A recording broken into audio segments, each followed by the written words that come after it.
can check this wire is connected to the electricity. And now we check the panel of the machine.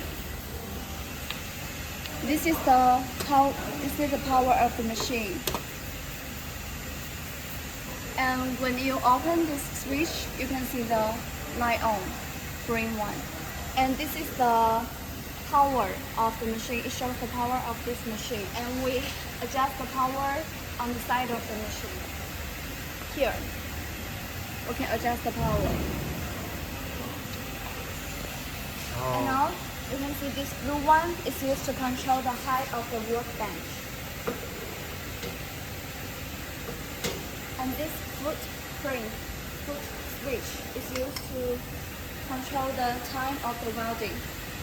Now we put the hollow beads to the workbench. And then we put the air hook.